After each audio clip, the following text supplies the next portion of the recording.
اشتهر بكونه جزار الخيام جنوب لبنان، سفاح تعذيب المعتقلين من اللبنانيين والفلسطينيين، طفل إسرائيل المدلل والقريب على قلب واشنطن. دخل لبنان محكوم عليه ب15 سنة وخرج منها معززاً مكرماً والمقاومة تتفرج. عامر الفاخوري، الجاسوس السفاح، قائد عسكري لبناني في جيش أنطوان لحد المدعوم من إسرائيل، كان مسؤولاً عن معتقل الخيام جنوب لبنان ثمانينات وتسعينات القرن الماضي. في رقبته عشرات الضحايا ومئات المعذبين من الأسرى والمعتقلين اللبنانيين والفلسطينيين.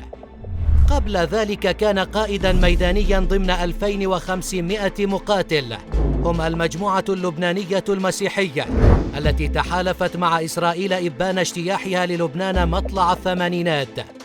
وعمل الفاخوري تحت قيادة أنطوان لحد على إرهاب الفلسطينيين ومن يتعاطف معهم من اللبنانيين، وإليهم تنسب عديد الجرائم التي ارتكبوها تحت رعاية إسرائيل.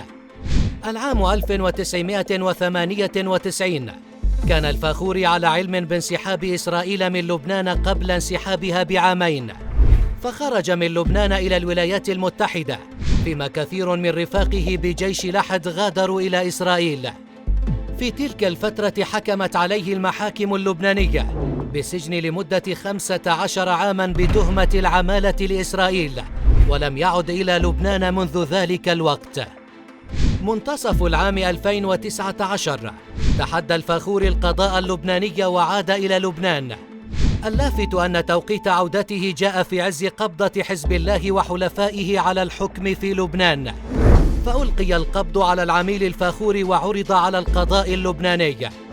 وبعد عام من المحاكمة صدر حكم نهائي من القضاء ببراءة الفاخوري بسبب مضي أكثر من 10 سنوات على جرمه، وخرج مع قرار يمنعه من السفر، وذهب لمقر السفارة الأمريكية في بيروت.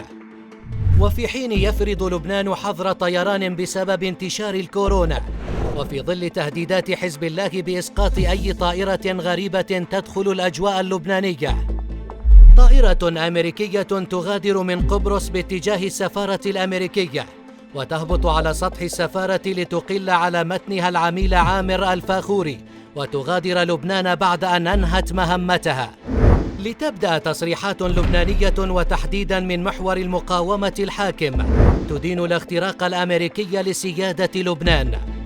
فيخرج تصريح من البيت الأبيض وعلى لسان ترامب يشكر السلطات اللبنانية على التعاون لإجلاء العميل الفاخوري، دون أن يحدد الآلية التي قدمت بها لبنان المساعدة، ودون أن يخرج أحد من النظام اللبناني المقاوم ليقول عفواً للأمريكيين.